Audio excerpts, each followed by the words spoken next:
नमस्कार दोस्तों, नया वर्ष आप सबके लिए बहुत बहुत मंगलमय हो। आज जो हम टॉपिक शुरू करने जा रहे हैं वो क्या है? Compton effect. ठीक है, जो कि किसके द्वारा दिया गया था? Given by Arthur Holi Compton. ठीक है, कॉम्पटन ने जो इफेक्ट दिया था उसके लिए उन्हें क्या मिला था? Nobel prize. कौन से सन में? 1927 में।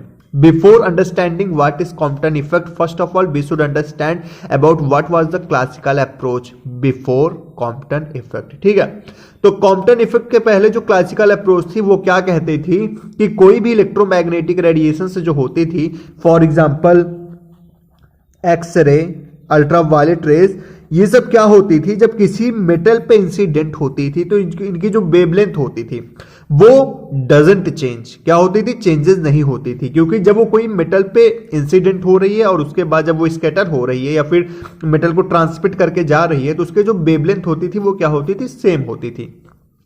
लेकिन जो कॉम्पटन इफेक्ट था वो इस थ्योरी को, जो क्लासिकल अप्रोच थी, बिल्कुल से उसे नकारते हुए एक नया कॉन्सेप्ट लाता है, एक नया थॉट लाता है दुनिया के सामने। और उसका कहना क्या था? कॉम्पटन का कहना क्या था कि जब कोई इलेक्ट्रोमैग्नेटिक रेडिएशन, कोई भी इलेक्ट्रोमैग्नेटिक रेडिएशंस जो होती हैं, क्या होती हैं?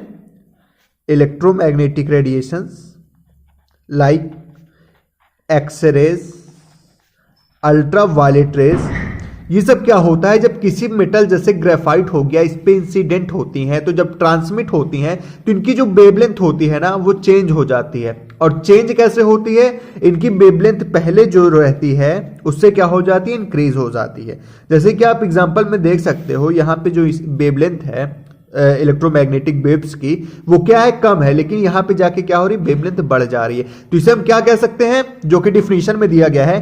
Compton effect describe the scattering of a photon by a charged particle of by a charged particle of matter. ठीक है, कॉम्पटन इफेक्ट क्या कहता है? Scattering of photon. जब इलेक्ट्रोमैग्नेटिक रेज इंसिडेंट हो रही है तो क्या हो रहा है?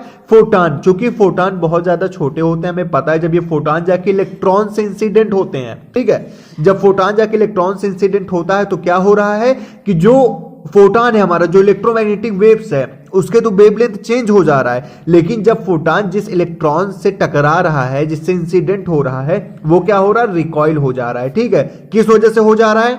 जब ये रेज जो है, जो इलेक्ट्रोमैग्नेटिक रेडिएशन से जब ये इंसिडेंट हो रही है तो इसकी इनिशियली कुछ वेवलेंथ है, जैसे हमने इसे मान लिया λ1, ठीक है, प्लस इसकी कुछ एनर्जी होगी ना, हमने मान लिया E1, ठीक है।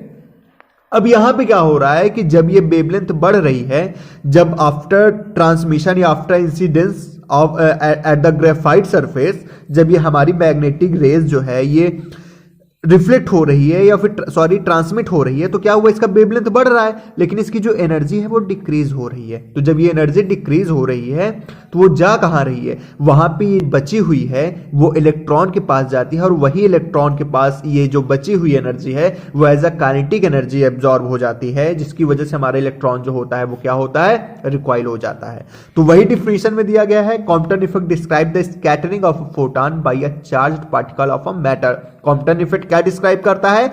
Scattering of photon. जो ये फोटॉन यहां पे इंसिडेंट हो रहा है वो स्कैटर हो रहा है। क्या हो रहा है? स्कैटर हो रहा है bye a charged particle. Charge particle हमारा क्या हुआ? इलेक्ट्रॉन हुआ। ठीक है, क्या हो रहा है? इलेक्ट्रॉन है हो रहा है। It result in a decrease in energy and increase in wavelength. इसका रिजल्ट क्या निकल रहा है कि जो एनर्जी है वो डिक्रीज हो रही है और जो वेवलेंथ है वो क्या हो रही है? इंक्रीज हो रही है। ठीक है, वेवलेंथ ऑफ द फोटॉन, किसका? फोटॉन का। और इसी को हम क्या कहते हैं? Compton effect. आई होप कि जो कॉन्सेप्ट आपको बताया गया ये आपको समझ में आया होगा। नेक्स्ट वीडियो में इसका डेरिवेशन देखेंगे। मिलते हैं नेक्स्ट वीडियो में, तब तक के लिए नमस्कार, जय हिंद, जय भारत।